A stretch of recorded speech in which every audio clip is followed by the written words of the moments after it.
Okay, it is time for the big news-making prediction Oh, of this this it? pod. This is it. Okay. There will be a significant third-party presidential candidate that declares in 22. This is not you declaring for president right now, are This you? is not me declaring right now, Okay. but this is me declaring that someone will declare in I do. 22 I do declare for the presidency. someone's gonna run as a third party, Someone's going to run as a third party, and and they'll announce in 2022. they're going to announce in 22. I Wow. even think they're going to announce before the midterms. Well, Wow. the midterms are in November, but hear me out on this. Hmm. So let's say you are a relatively significant third party candidate looking at this field, Hmm. and you would see, okay, Joe Biden, 42, 43% popularity. On the other side, you have Trump coming up. Hmm. Now, what is your cost benefit to waiting until after the midterms? If you wait until after the midterms, then the oxygen will start going towards both Trump and, let's say, Joe.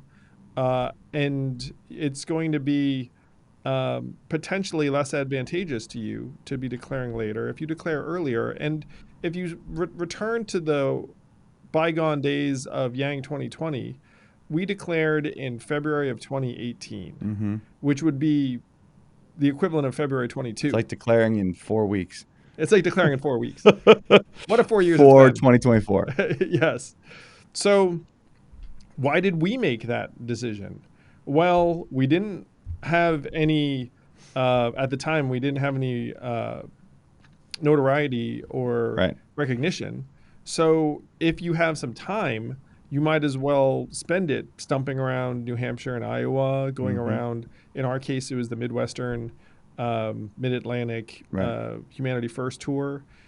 If you were a third-party contender, you might as well get a jump on it. Hmm. You can use this time. Let's say you don't hold elective office. You don't necessarily need to be bound Yep. to some, geography or role. So you might as well hit Iowa summer 22. So might as well declare a little bit early and like get some oxygen. Though a third party candidate doesn't necessarily even need to start out in Iowa, New Hampshire Yeah, because they're that's not true. running in the primaries. So they can go wherever they like. They can just make Hmm. their case. They can do podcasts. So there will be a third party candidate who declares in all likelihood before the midterms, but definitely before year end. They're taking a page out of the Andrew Yang playbook, Yeah. if you will. And uh, do I also have a little bit of like whispering in the wind coming my way on this? I'm Yeah, sure. I'm I kind sure of do. people are telling you. Hint, hint. But that's good. So one of the things we learned when we were running for president was, I mean, a whole bunch of things, geez. But the big one was that the mainstream media that normally drives narratives, they're now way more reactive, right? They didn't realize Bernie was a thing until he was drawing massive crowd. They didn't realize you were a thing until you were already doing well. So there's a world you're saying that's an independent candidate can go build up his or her notoriety on all these alternative media, build up a massive following, and then who knows what that means come polling time, right? Yeah, if you were a third party candidate and you ran the numbers, you'd be like, okay, if I wait, how does that play out? Mhm. If I go early, how does that play out?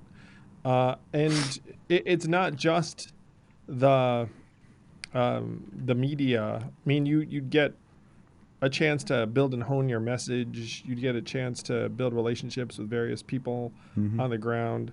Right now, because of the discontent with both parties, if you were a credible third party candidate, you could probably meet with like a whole slew of people. It'd be like, well, I should at least see if this person's legit.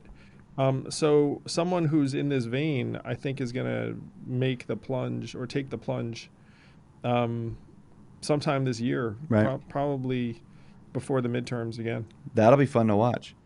Yeah. Do you think we'll get them to? Are they going to run as an independent, or can you convince them to run as a forward party, forwardist? Well, I'm What's it called? saying that the person will be running as a non-Democrat, non-Republican. Got it. Who knows what they run as? Cool. Yeah. This is exciting. Will anyone else declare? And I say this because I want to make sure we remember this. This is important. Never forget, Andrew, that John Delaney ran for president and aired a Super Bowl ad in 2018. You remember this? I do remember. Yes.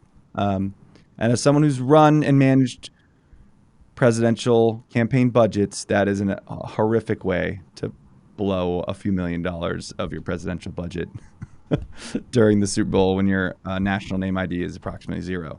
Do you think any Dems pull a John Delaney, not the Super Bowl thing, but declare really early that are mainstream Dems or are on a major party line or something like that? There was a story that came out in Politico this weekend about this very thing, that will Joe attract a primary challenger? Yeah. And this is one apparent effect of Build Back Better not passing, is that the discontent among Democrats is higher than it would have been if they'd gotten this bill passed. Now, I happen to think Build Back Better is going to be resuscitated. There's going to be a version of it. It's going to keep moving forward over this next period of time.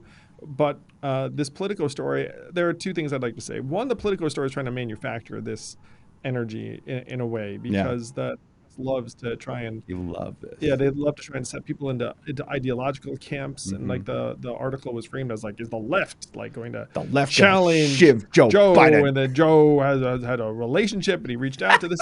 But what the article suggested, I believe correctly, is that there is room for someone to come and challenge Joe in a Democratic primary. Now, the person's going to be very, very far out of the Democratic establishment, because you can imagine anyone who's part of the establishment does not want to challenge Joe. You want to be that guy. Yeah, you Okay. don't want to be that person. But will someone, if someone did decide to run against Joe in a Democratic primary, do they get 20%? If they're credible, I believe they do. Maybe better. And this is like the fascinating dynamic of this primary challenge, is that any legit primary challenge to a sitting president is very, very damaging to that sitting president, regardless of whether it's successful or not. Right. And so this is one reason why Obama was deeply concerned about Bernie challenging it in 2012, not because he thought Bernie would win, but because it's very, very damaging. And so if someone runs against Joe in the Democratic primary, I don't think they declare necessarily this year. They might declare at the end of this year after the midterms, like December 22. And if they do run against Joe, there are a certain number of people that will support them in that endeavor, among the Democratic primary electorate, just because Joe might not have been their person. If you look at, for example, Iowa, Joe did not do well there. Right. So there are a lot of people who supported someone else. Most of them will now be on board with Joe because he's the president, he's the leader of the party. But will there be 20% of people who are excited about an alternative? Probably yes. Of course. And so maybe more, like 20 could be low. And so if you are a person who's on the outside of the establishment and you see that lane, do you decide to take it? Probably. So probably someone does decide to challenge Joe, who's a non-establishment figure. If you're a mainstream... I don't know if that happens this year, though. Right. If you're a mainstream progressive, if you're AOC or Elon or, a member of the Squad or some of the bigger names, it probably doesn't make sense because you're not going to win. It'll make it look like your move, because you're face of the movement. It'll make it look like Joe is squashing your movement. But if you're maybe a lesser known progressive that wants to bump their name ID out there and fight for a lot of the same policies, it could make sense, because then you bump your name ID, you'll probably see it. Someone's going to do it. Oh boy, man, we're in for a fun couple of years, man. Well, this is again why I say I appreciate this year, because we won't have to deal with the nonsense. like after the midterms, all hell's going to break loose. We'll have so much to talk about. We have 11 months of relative sanity. Oh boy. But Okay. I believe someone probably declares, and that person who declares, there'll be some attention to them. They'll make some progress during that time. If I was advising that person, I think that it's not a bad move, having been through it myself. I mean, especially if it's not going to be a crowded field, which it's not going to be, because maybe, but if Joe says he's not running, but this looks like he's going to be running, then it probably won't be that crowded. Then you get more attention and you actually get speaking time in the debate stages. If you're one of the 3 or 4 other candidates running You know, against it's wild to just visualize this for a second. I just want Yeah. to play this out, what Sure. you just said, because I disagree with it, by the way. Okay, lay it on me. Which is that you imagine that Joe's going to have to debate whoever this person is. Oh, you're saying it won't happen. I don't think that's a They thing. won't let him on. Like, Oof. I highly doubt it's a thing. And like, if you were the Democrats, would you want your 81-year-old president to like come and like stand there for like an hour and debate like progressive TBD? But we're Democrats, or right? So play it out. Okay, so it's the Democratic primary. There's a bunch of people running, or a couple people running. You're Jamie Harrison, who's progressive, right? He's head of the DNC. You've got a woman of color running against Joe Biden. You're going to say she's silenced and doesn't get to debate him? That's a tough spot for Jamie, right? I don't know. They're going to like these are the like Yeah, that is an interesting consideration. ugh. But I don't. So just so you know, like I don't think that there are. There definitely will be Republican debates. Yeah, those will be fun. Those are always fun. They drop the gloves in the Republican debates, which are hilarious. The Democrats are a little more subtly mean. Yeah, and we can return to what we think the Republican field will be. But if you rewind to the 2016 race, Yeah. when Trump beat Marco Rubio, Ted Cruz, Chris Christie, Jeb Right. Bush, Yeah. like you can imagine sort of like like a smaller version of that, because that field was open and Trump wasn't as dominant then as he is now. Like there are going to be a bunch of candidates who do not run against Trump because they see much more downside than upside. Yeah. And then look, Trump stomps you in those debate stages. I mean, we studied him when we were preparing for our debates. Say what you want about Donald Trump, he's a very, very good debater. I mean, debating is the wrong term, but it's about the attention economy. He's great at keeping the spotlight on him and telling you to shut up.